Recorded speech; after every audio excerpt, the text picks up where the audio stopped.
Hello! The semester book I chose for my assignment is called My Brother Charlie by Holly Robinson Peete and Robin Elizabeth Peete. It revolves around these two siblings, twins, Callie and Charlie. Charlie has autism, Callie does not, and the book is narrated by Callie and describes Charlie's life with autism, Callie's life without it, kind of compares it. So it's a great developmentally appropriate book that introduces children who weren't previously familiar with autism to it. And the grade level I am focusing on is kindergarten. So this is the prior knowledge needed. Obviously, the book is largely centered on Charlie having autism, so they will need to sort of understand what it is.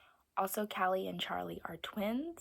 Some of the children may not know what twins are.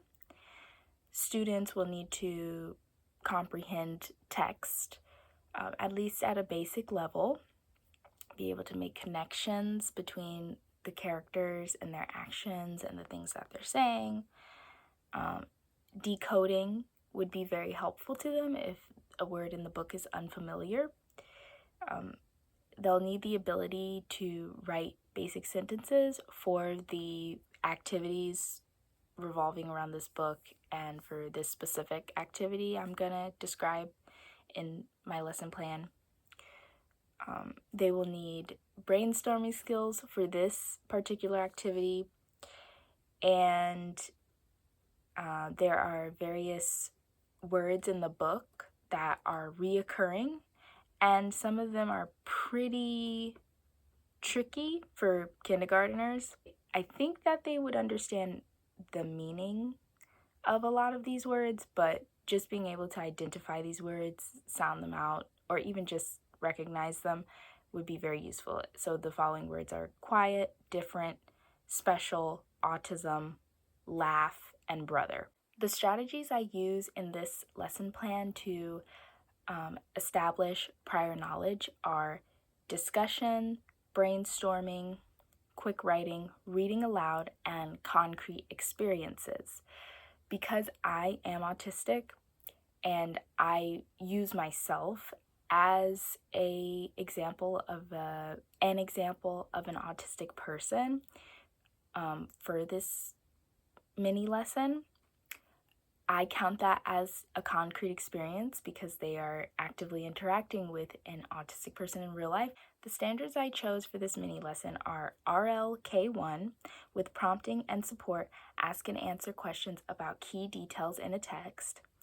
And the second one is RLK10, actively engaged in group reading activities with purpose and understanding. For lesson objective number 1, the what is we will ask and answer questions with a short text. How? By brainstorming questions about the text with classmates. Why? To review and understand text. Lesson objective number 2 is we will work with our classmates. That's the what. How? By completing a matching assignment in groups. Why? To share ideas about the story. The materials needed for my mini lesson are copies of a short text that will be read in class.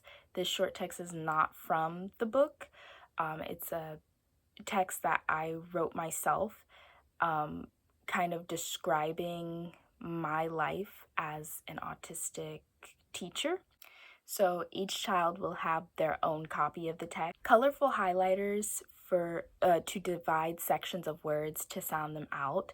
I would be also using a projector and project my sheet of paper onto the board, and I will model like dividing up sections of the words that are tricky, and the difficult words that I actually put into the short text are the same vocab words that I listed above, so they're not random words, they're still relevant to the book. Copies of a worksheet that we will be doing coloring material, writing materials, and yes, of course, a projector.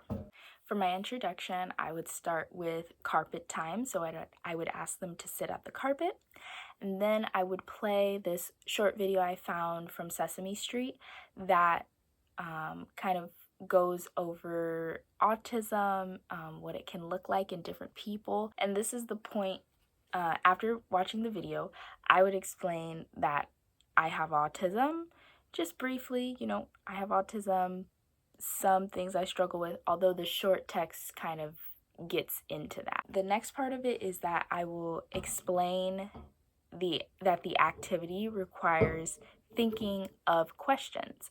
So in alignment with the standard earlier, they need to ask and answer questions about the text. So to go into our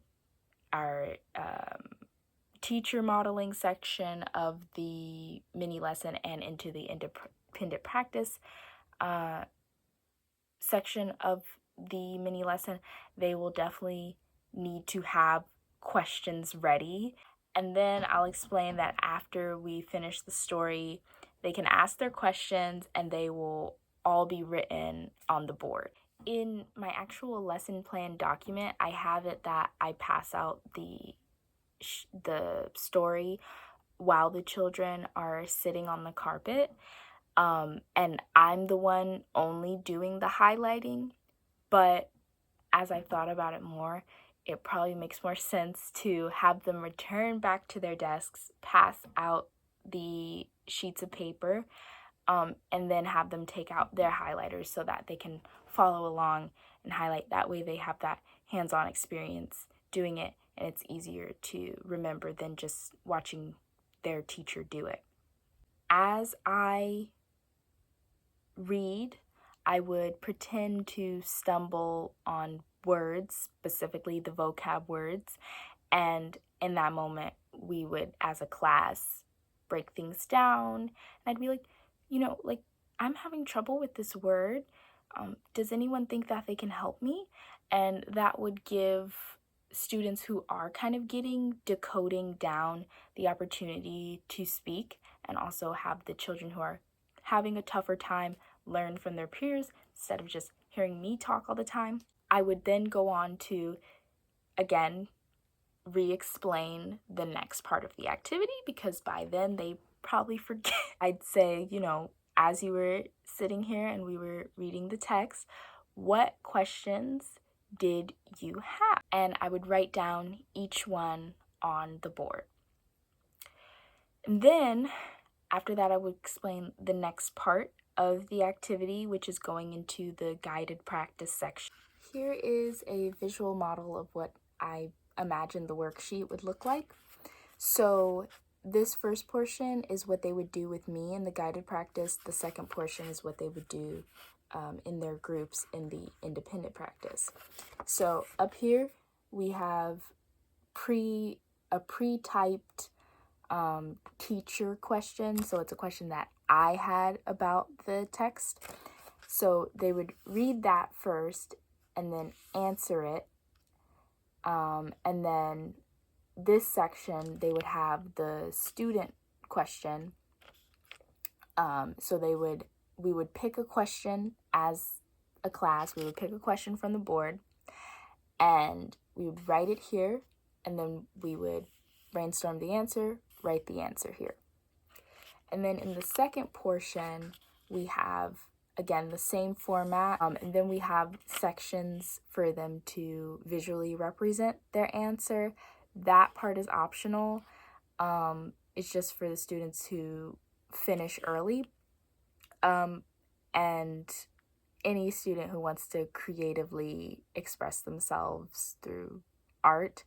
But the writing portion is what they have to do. The reason why I didn't include a drawing section up here is because I wouldn't have wanted students to get distracted.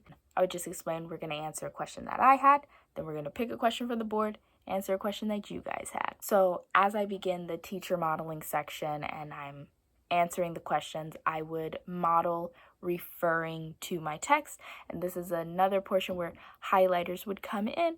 So I, for example, would answer a question about the text. I'd be like, how was Miss Angelina feeling? And I would look at my text and I'd be like, okay, well, I don't really remember every single thing that happened in the story. So I'm going to look back and I'm going to try and see if I can find some hints as to how Miss Angelina was feeling. I'll just highlight like one sentence and the children can highlight along with me. That way they learn how to refer back to their text and also develop those comprehension prerequisite skills that I talked about earlier. Before me personally just giving them the answer, I would allow them to say their ideas, and then we would come up with an answer that's representative of what the students are saying. The way we would pick a student question is me randomly drawing a student's name. If a student's name is drawn and they don't want to go, I'm not going to force them to go up. I would just draw another student's name. For the summarizing section, first I would give them a 10-minute brain break. Then I'd have them return to the carpet and they'd have the opportunity to share why they think it's important to ask and answer questions about a story. After that, I'd introduce the next part of the activity, which is, again, just the second half of the worksheet. And then I would put them into groups, making sure I match students who are talkative, who are very imaginative, with the students that are more reserved and more reluctant to share things, because I think they would be a good balance. I would walk around the room monitoring things. And then, of course, if anyone finishes early, they can draw a picture. Or even if they don't finish early, they finish at the standard pace, they're still going to be allowed to draw their pictures.